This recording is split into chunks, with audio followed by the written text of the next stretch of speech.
al cuerpo.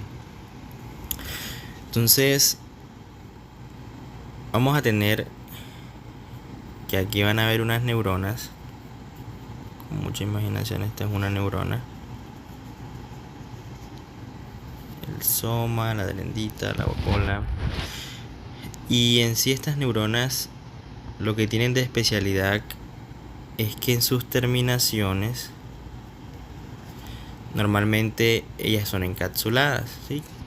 Vamos a suponer que esta es una cápsula que no deja que el exterior entre en contacto con el interior. Pero estas neuronas no son encapsuladas, tienen sus terminaciones libres, ¿sí? Esto está libre. ¿Y cuál es la función de que esté libre? Que todo cambio en el entorno, ella lo detecte. Entonces, para ella poder detectar estos cambios en el entorno, tiene que tener algo que se llaman los receptores, ¿sí? Entonces, hay varios tipos de receptores a nivel de la piel. Y no solamente a nivel de la piel, sino en sí en el cuerpo. Entonces, tenemos que están los mecanorreceptores, los termorreceptores, los nociceptores, que nociceptores hace referencia a nocivo, dañino, en este caso dolor.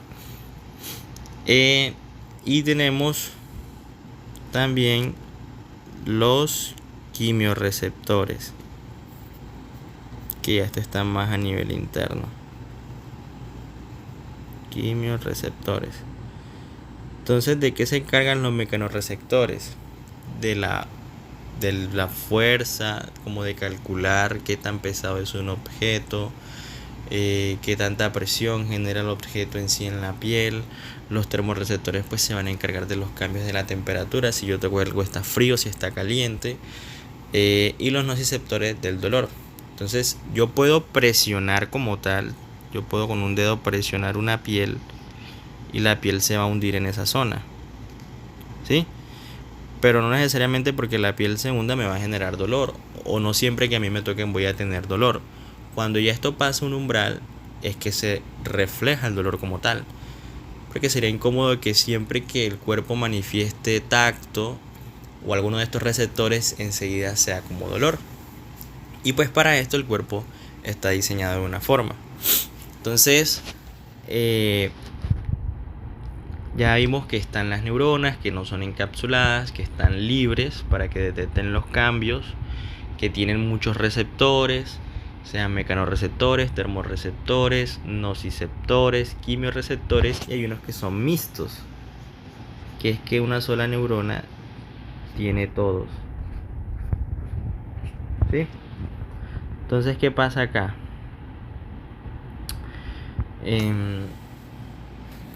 Hay neuronas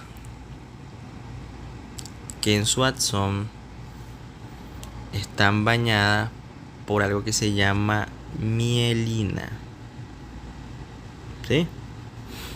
Y esa mielina deja unos espacios entre sí, y eso tiene una función. El espacio que está entre una mielina y la otra, acá, esto se le llama nódulo de Ranvier. Y esta mielina, como tiene la función de que cuando un impulso nervioso viene, ella tiene una parte saltatoria. Llega aquí, llega acá, llega acá. Y la información va saltando hasta que pues llega a donde debería llegar. Este impulso saltatorio hace que la información llegue más rápido. El impulso llegue más rápido porque va saltándose estos espacios. Entonces es súper importante que esté la mielina presente, pero no toda neurona va a tener mielina. Hay unas que son amielínicas, o sea, sin perdón. Amielínicas, sin mielina, ¿sí? Entonces tenemos que aquí la información va a viajar por acá, pero va a viajar mucho más lento, ¿sí? Se va a demorar mucho. Y esto tiene su razón. Entonces, la que tiene mielina de la que no tiene mielina, que tiene que recorrer todo esto. Entonces, esta es una respuesta rápida y esta es una respuesta lenta. Entonces, a este le vamos a llamar una respuesta rápida del dolor y una respuesta lenta. Pero no solo depende de esto, sino que depende de otras cosas, como la composición de esta fibra, cómo está compuesta la fibra, que ya lo vamos a ver más adelante. Entonces hablamos de que están los mecánicos, ¿sí? Están los mecánicos, están los térmicos, están los quimios, están los nociceptores, son específicos del dolor, y están los mixtos. Entonces aquí es un esquema muy completo de cómo se da la vía lenta del dolor y la vía rápida. Ya sabemos que la vía rápida están mielínicos, la vía lenta están amielínicos, pero que también hay otras características. Entonces acá van a estar esas terminaciones, las estoy señalando, esas terminaciones nerviosas libres a nivel de la epidermis, y estas van a mandar la información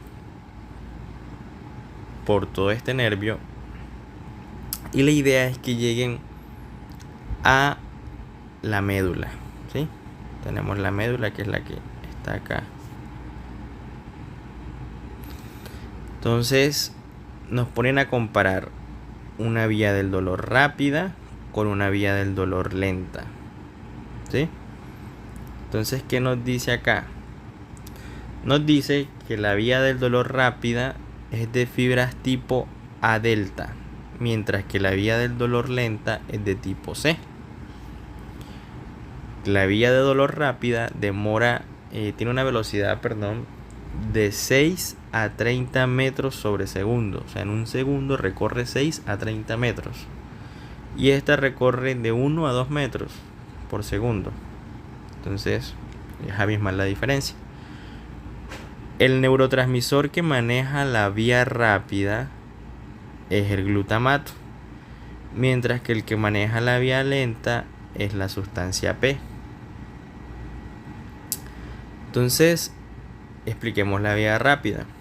Tenemos las terminaciones libres en la epidermis. Estas terminaciones leyeron un mensaje que viajó por medio de la fibra tipo A delta. Esta fibra tipo A delta pasó desde una neurona presináptica, aquí está un ganglio, luego viene una neurona postsináptica, y ella como tal acá sufre una decusación, pasa de esta asta a esta asta de la médula, se decusa, ¿sí? Y esta fibra rápida va directamente, la gruesita que vemos acá, va directamente al tálamo, y en el tálamo se lee la información, ¿sí?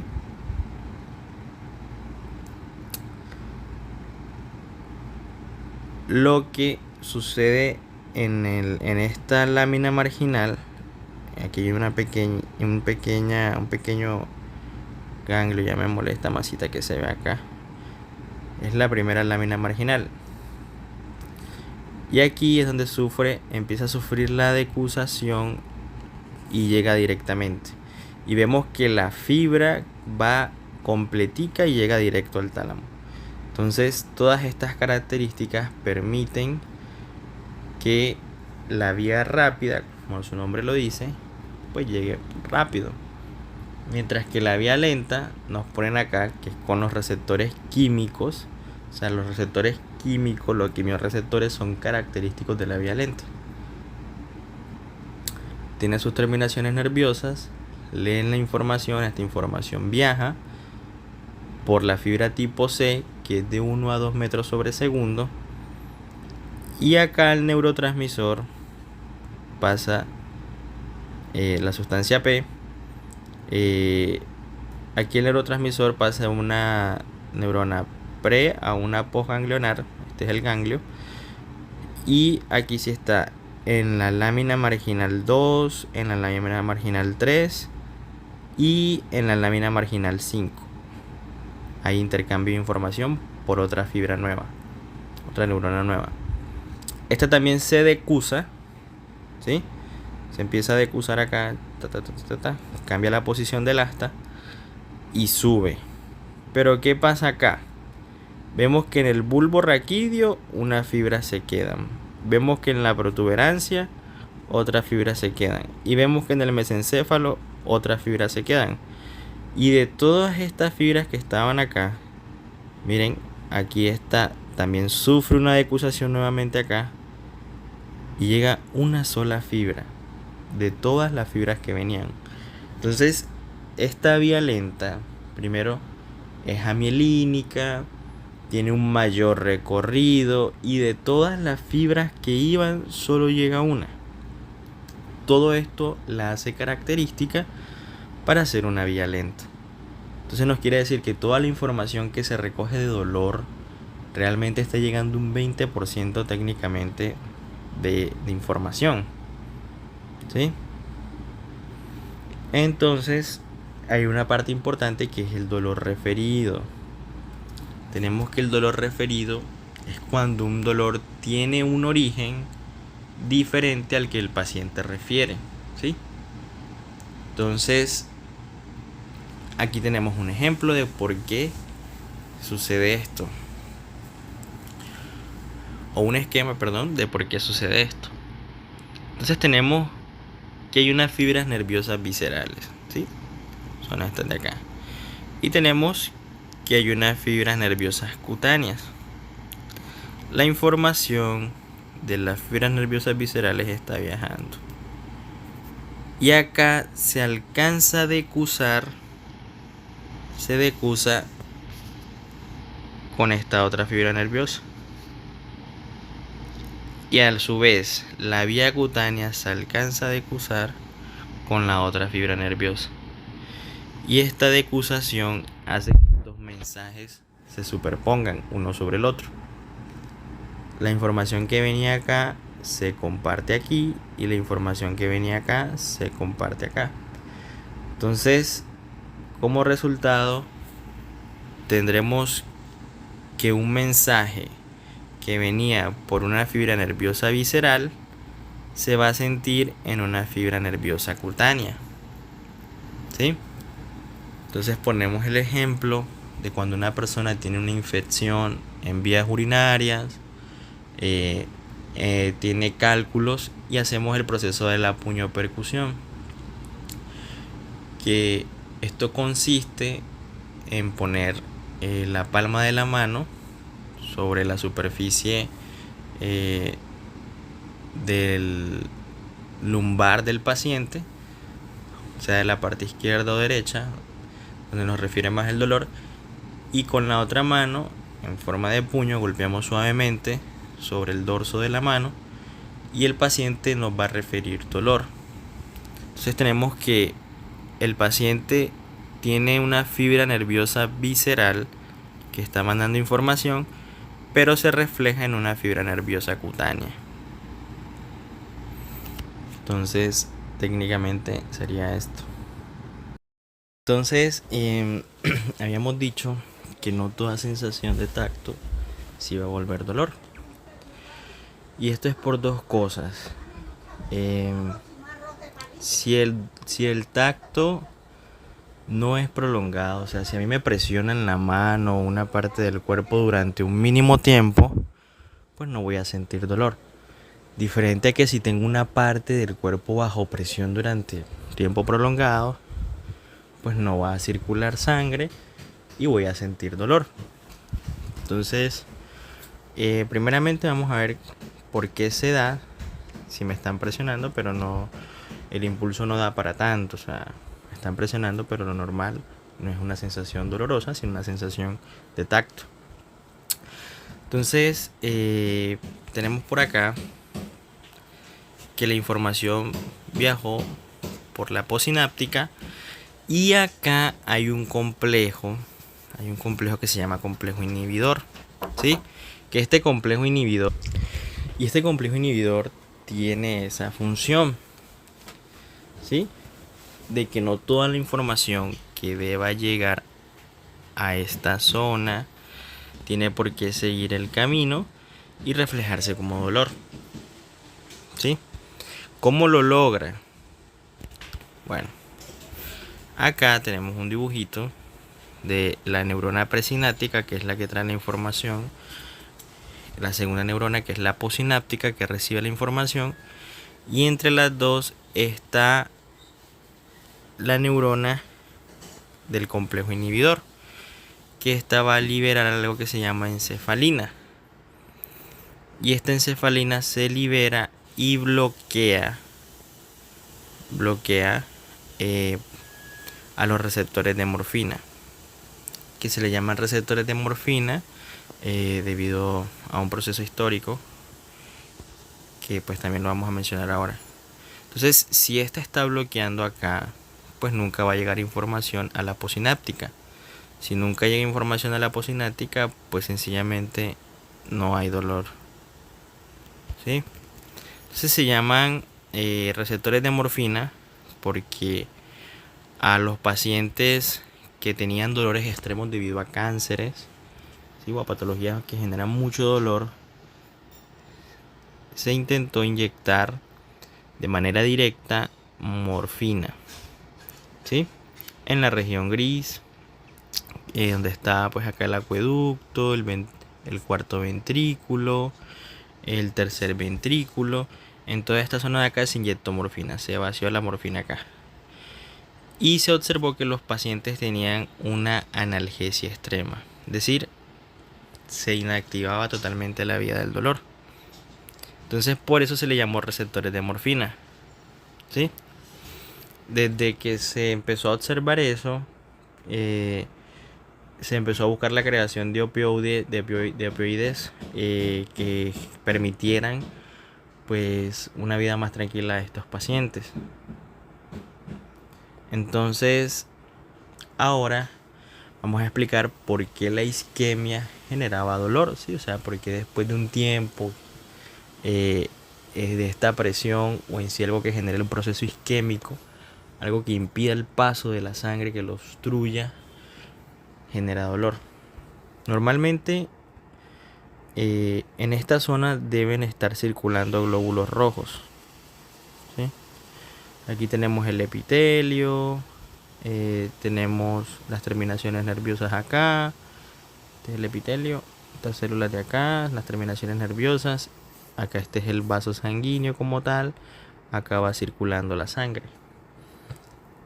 Si yo comprimo este vaso y ya esta pared que estaba a esta altura ya no está a esta altura, sino que digamos que está a esta altura, puse el dedo acá y comprimí de tal forma que reduje totalmente el paso de la sangre. Al reducir el paso de la sangre, los glóbulos rojos se atascan acá y esta parte del tejido no está recibiendo oxígeno. Como esta parte del tejido no está recibiendo oxígeno, las células que están de este lado normalmente crean energía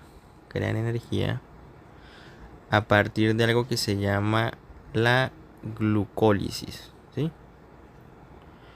Que es que fraccionan la glucosa en dos y de ahí pasa todo un proceso y generan ATP. Entonces nosotros tenemos en el cuerpo una ruta aeróbica o una ruta anaeróbica, ¿sí? La ruta aeróbica tenemos la glucólisis y la ruta anaeróbica tenemos el ácido láctico.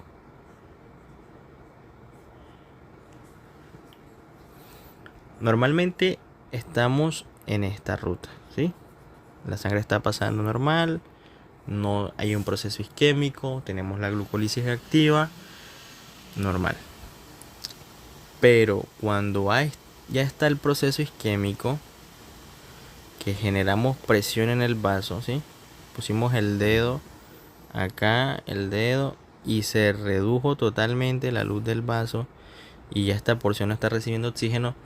Las células, para sobrevivir, como no está pasando la glucosa, entonces activan la vía anaeróbica, y la vía anaeróbica produce ácido láctico, y el ácido láctico produce un pH bajo, ¿sí?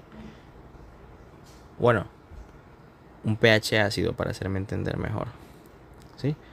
Produce un pH ácido, la ruta del ácido láctico, pH ácido. Y este pH ácido va a estimular que las fibras nerviosas detecten como si fuese un dolor a través, pues, lo que ya sabemos que son los quimiorreceptores. Y así es como la isquemia, pues, está causando dolor.